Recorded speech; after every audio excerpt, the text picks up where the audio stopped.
बात करेंगे गांधीवादी आंदोलन की, जिसका कार्यकाल 1915 से 1919 तक रहा। वैसे तो हम सब जानते हैं कि गांधी एरा की जो शुरुआत है वो 1919 से मानी जाती है, लेकिन हमें ये पता है कि 1915 के बाद ही, जैसे ही गांधी जी भारत वापस आए दक्षिण अफ्रीका से, तब से ही उन्होंने सत्याग्रह करने शुरू कर दिए थे। और 1917 और 18 में उन्होंने 3 सत्याग्रह किए, जिसमें सबसे पहले उन्होंने चंपारण सत्याग्रह किया, उसके बाद अहमदाबाद सत्याग्रह, फिर खेड़ा सत्याग्रह, जिसके बाद रॉलेट सत्याग्रह भी उन्होंने ही किया। और उसके बाद ये सत्याग्रह और आंदोलन का सिलसिला जो था वो शुरू हो गया था। तो आज की वीडियो में हम लोग इन्हीं सत्याग्रह की बात करेंगे। तो इन सब को अच्छे से समझने के लिए आप लोग वीडियो को एंड तक ज़रूर देखिएगा। तो चलिए वीडियो स्टार्ट करते हैं। यहाँ हम सबसे पहले गांधी जी के उन कार्यों की बात करेंगे जिनके कारण गांधी जी भारत में बहुत ज़्यादा लोकप्रिय हो गए थे। और जब वो 1915 में भारत वापस लौटे तो लोगों ने उनका बड़े धूमधाम से स्वागत किया था। तो उनके जो कार्य थे, उनके सरल शब्दों में यदि हम बात करें तो वो कुछ इस प्रकार से थे। गांधी जी 24 वर्ष की उम्र में 1893 में दक्षिण अफ्रीका गए। इंग्लैंड से बैरिस्टर बनकर लौटे थे, इसीलिए एक गुजराती व्यापारी दादा अब्दुल्ला का मुकदमा लड़ने के लिए वे डरबन पहुँचे। डरबन जो है वो दक्षिण अफ्रीका में है। दक्षिण अफ्रीका की धरती पर कदम रखने वाले गांधी जी पहले भारतीय बैरिस्टर थे और पहले भारतीय जिन्हें उच्च शिक्षा प्राप्त थी। दक्षिण अफ्रीका में रंगभेदी अत्याचारों से पहली बार गांधी जी का सामना पड़ा, जिसके पश्चात 1906 के बाद गांधी जी ने अवज्ञा आंदोलन शुरू किया, जिसे सत्याग्रह का नाम दिया गया। गांधी जी ने दक्षिण अफ्रीका में अनेक समुदायों, धर्मों के लोगों का नेतृत्व किया था। उनके समर्थक हिंदू, मुसलमान, ईसाई, पारसी सभी थे। ये लोग देश के विभिन्न हिस्सों से गए थे। सामाजिक हैसियत भी अलग अलग थी, अमीर भी थे और गरीब भी थे। पुरुषों के साथ साथ महिलाएं भी थी। दक्षिण अफ्रीका में गांधी जी को यह अनुभव भी हो गया था कि आंदोलन का नेतृत्व करने वाले को समर्थक व विरोधी, दोस्त व दुश्मन दोनों के आक्रोश का सामना करना पड़ता है। दक्षिण अफ्रीका में 2 बार गांधी जी की ज़िंदगी खतरे में पड़ गई। तो ये वो कार्य थे जिनके कारण गांधी जी भारत में बहुत ज़्यादा लोकप्रिय हो गए थे। तो अब यदि हम बात करें गांधी जी की भारत वापसी की, तो हम देखेंगे कि गांधी जी जनवरी 1915 में भारत लौटे। जनता ने बड़ी गर्मजोशी से उनका स्वागत किया। दक्षिण अफ्रीका में उनके संघर्षों और उनकी सफलताओं ने उन्हें भारत में बहुत लोकप्रिय बना दिया था।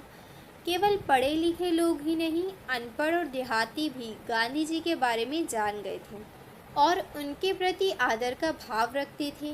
गांधी जी जब हरिद्वार के कुंभ मेले गए तो उनके दर्शन के लिए ग्रामीणों का हुजूम उमड़ पड़ा, यानी कि गांव वालों का हुजूम उमड़ पड़ा। गोखले ने पहले ही भारत में घूम घूम कर कह दिया था कि गांधी जी में वे सारे गुण हैं जो वीरों और शहीदों में पाए जाते हैं। इसी के साथ गोखले ने कहा कि गांधी जी में लोगों को सम्मानित करने की एक अनोखी प्रतिभा है।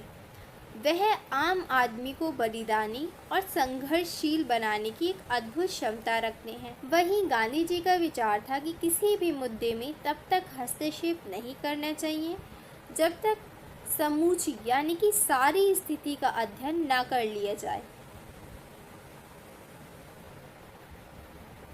जिसके कारण साल भर वे देश का दौरा करते रहे और अहमदाबाद में अपने आश्रम को जमाने का काम करते रहे।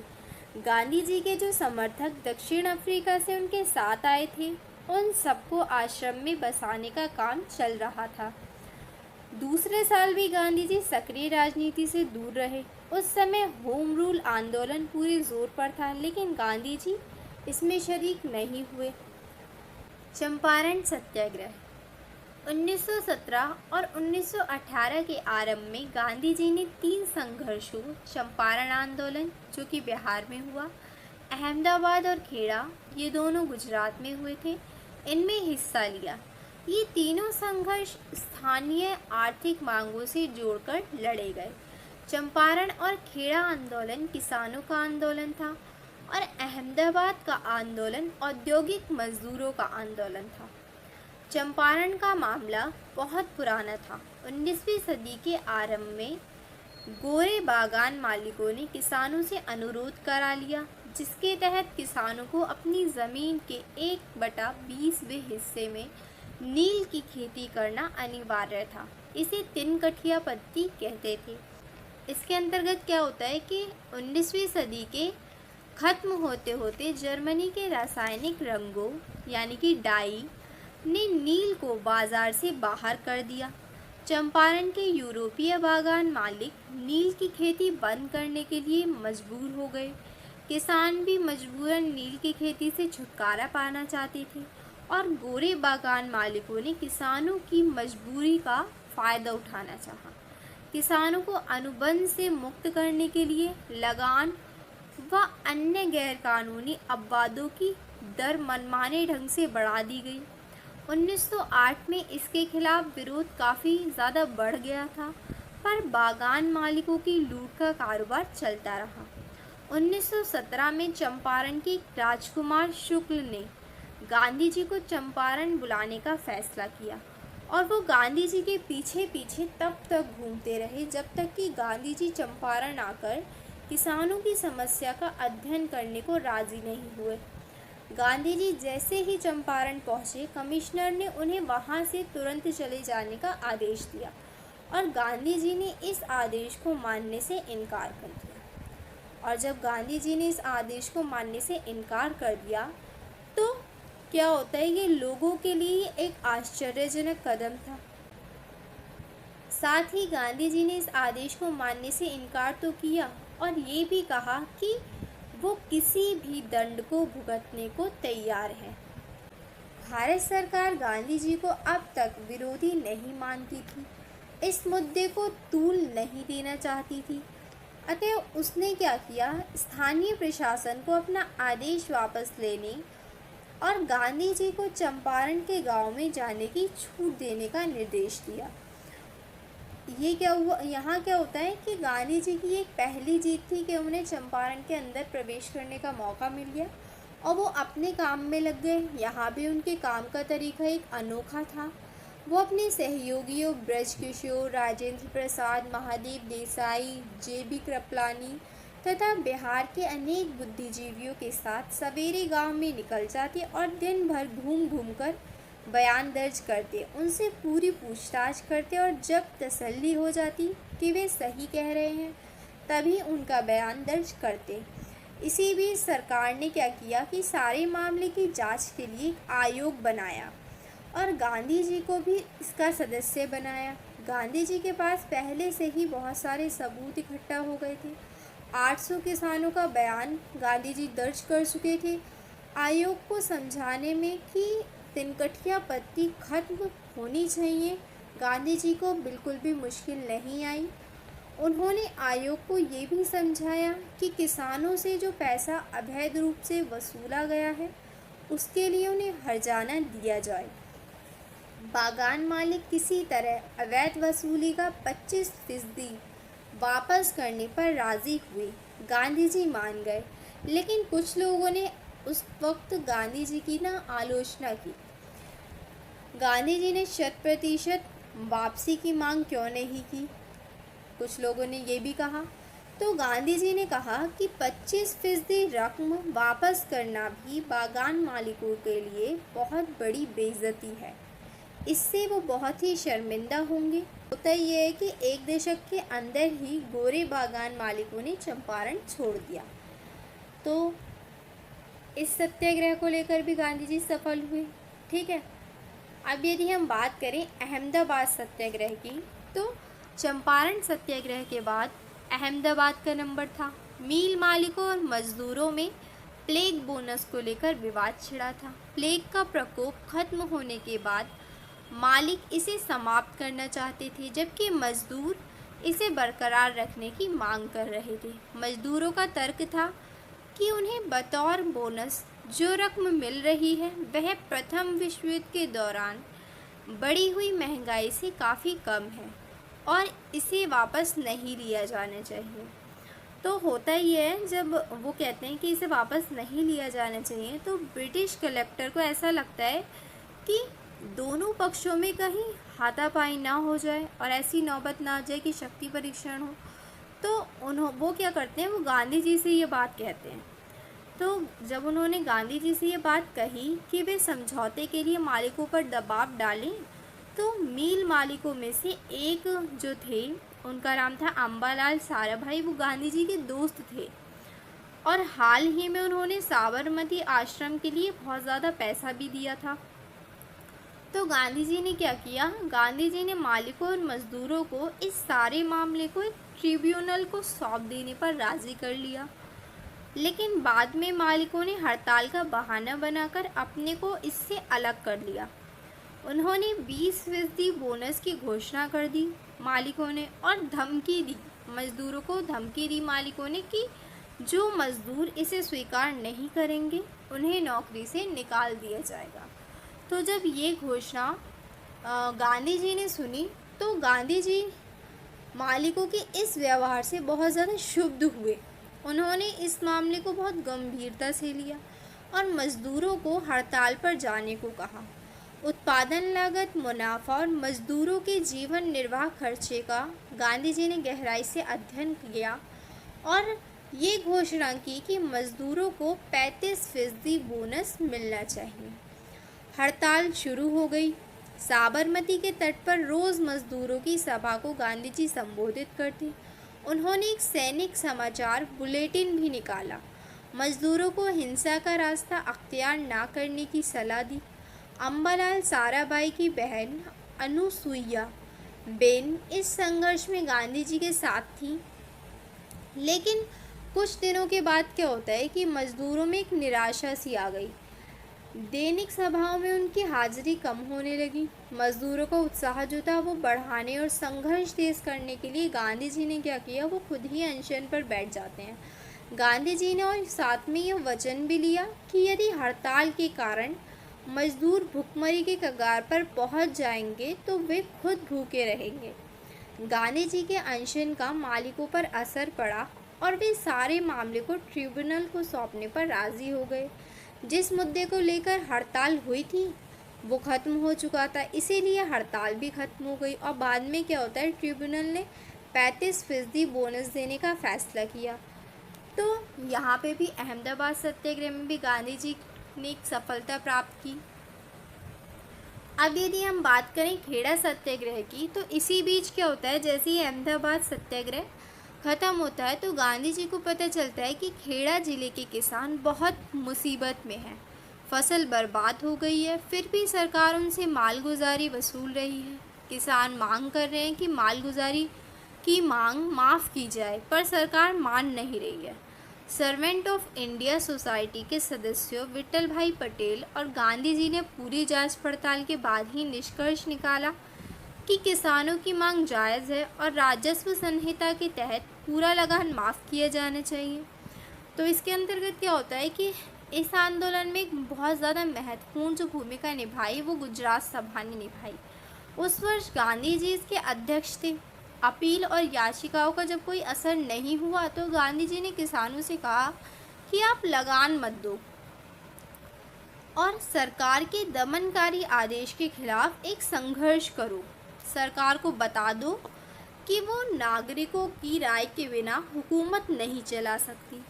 खेड़ा जिले के युवा वकील वल्लभ भाई पटेल, इंदुलाल याग्निक तथा अन्य अनेक युवाओं ने गांधी जी के साथ गांव का दौरा किया, किसानों से संघर्ष की अपील की और गांधी जी ने किसानों को लगान ना देने की शपथ दिलाई।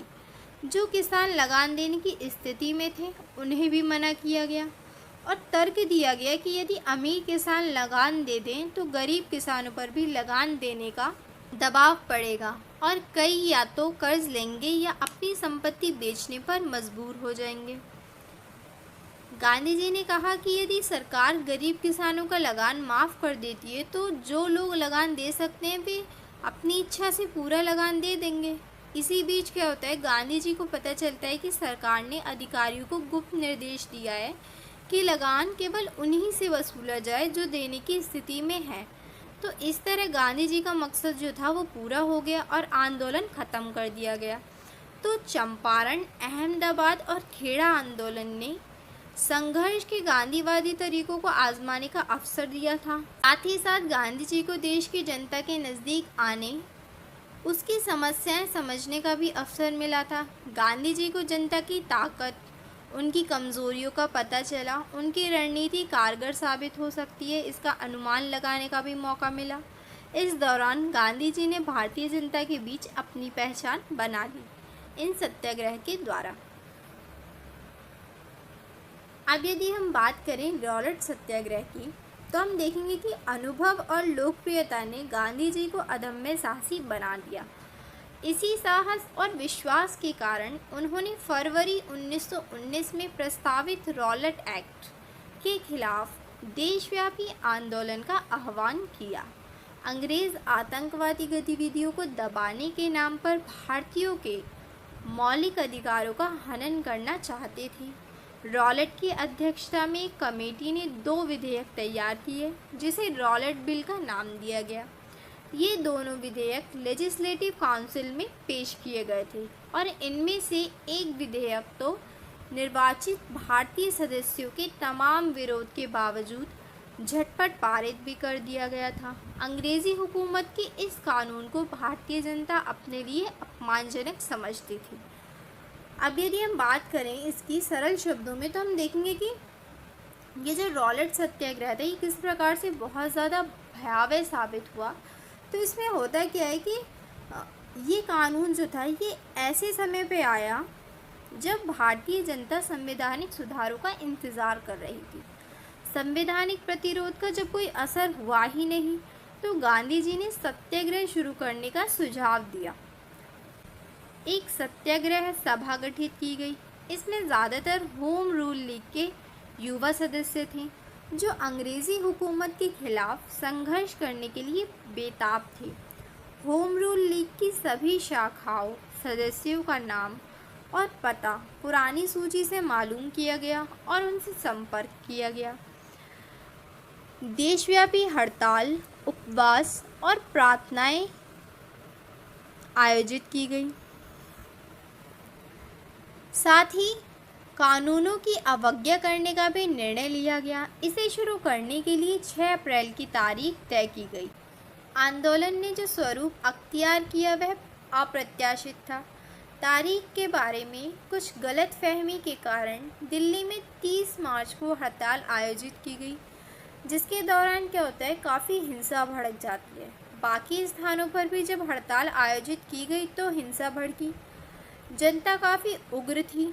अमृतसर और लाहौर में तो नियंत्रण पाना मुश्किल हो गया। सरकार चिंतित हो गई। गांधी जी ने पंजाब जाकर लोगों को समझाने बुझाने का प्रयास किया, पर सरकार ने उन्हें पंजाब में घुसने ही नहीं दिया। तो जब सरकार ने उन्हें पंजाब में घुसने नहीं दिया तो वो बम्बई चले गए। तो जब वो बम्बई पहुँचे तो गांधी जी ने देखा कि बम्बई और उनका अपना प्रदेश गुजरात आक्रोश की ज्वाला में जल रहा है। उन्होंने वहीं रहकर जनता को शांत करने का निर्णय किया, लेकिन पंजाब की घटनाएं खतरनाक मोड़ ले रही थीं। अमृतसर में 10 अप्रैल को सैफुद्दीन किचलू और डॉक्टर सत्यपाल की गिरफ्तारी के खिलाफ टाउन हॉल और पोस्ट ऑफिस पर हमले किए गए। टेलीग्राफ तार काट दिए गए और गोरे लोगों को मारा पीटा गया। साथ में औरतों पर भी हमले किए गए। प्रशासन ने सेना को बुला लिया और नगर का प्रशासन जनरल डायर को सौंप दिया। डायर ने जनसभाएं आयोजित करने का प्रतिबंध लगा दिया। 13 अप्रैल को बैसाखी का दिन था। जलियांवाला बाग में एक सभा आयोजित की गई। इसमें ज़्यादातर ऐसे लोग शामिल हुए जो गांव और कस्बों से बैसाखी के मेले में आए थे। जनरल डायर को लगा कि उसके आदेश की अवहेलना करके ये सभा आयोजित की गई है और वो सभा स्थल पर पहुंचा और निहत्थी जनता पर गोली चलाने का आदेश दे दिया। 10 मिनट तक उसने भीड़ के सीने छलनी होते रहे। डायर ने गोली का आदेश देने से पहले कोई चेतावनी देना भी ज़रूरी नहीं समझा। सभा स्थल के चारों ओर क्या था कि ऊंची ऊंची दीवारें थीं, वहां से एकदम भागना भी बहुत ज़्यादा संभव नहीं था। आंकड़ों के अनुसार 389 व्यक्ति मारे गए, लेकिन वास्तव में मरने वालों की जो संख्या थी वो बहुत ज़्यादा थी। जलियांवाला बाग हत्याकांड से पूरा देश स्तब्ध था। वहशी क्रूरता ने देश को मौन कर दिया। ये मौन टूटा, मगर कुछ समय बाद सरकार ने इस कांड के बाद भी दमन का रवैया बरकरार रखा। पंजाब में मार्शल लॉ लागू किया गया। विशेषकर अमृतसर की जनता पर अनेक अत्याचार किए गए। उनको यानी कि लोगों को पेट के बल रेंगने पर मजबूर किया गया। गांधी जी ने देखा कि पूरा माहौल जो है वो हिंसा की चपेट में है, तो 18 अप्रैल को उन्होंने आंदोलन यानी कि जो रॉलेट सत्याग्रह उन्होंने करने का सुझाव दिया था, वो आंदोलन वापस ले लिया। लेकिन इसका अर्थ ये नहीं था कि गांधी जी का एक अहिंसक सत्याग्रह से विश्वास उठ गया था या वो भारतीय जनता से निराश हो गए थे। 1 साल बाद उन्होंने फिर राष्ट्रव्यापी आंदोलन छेड़ा और ये रॉलेट सत्याग्रह से भी अधिक व्यापक था। तो वीडियो को यहाँ तक देखने के लिए थैंक यू। अगर आपको वीडियो पसंद आई है तो वीडियो को लाइक और शेयर ज़रूर करें। अगर आप इस चैनल पर नए हैं तो चैनल को सब्सक्राइब करना ना भूलें। जल्द ही मिलेंगे एक नए वीडियो के साथ।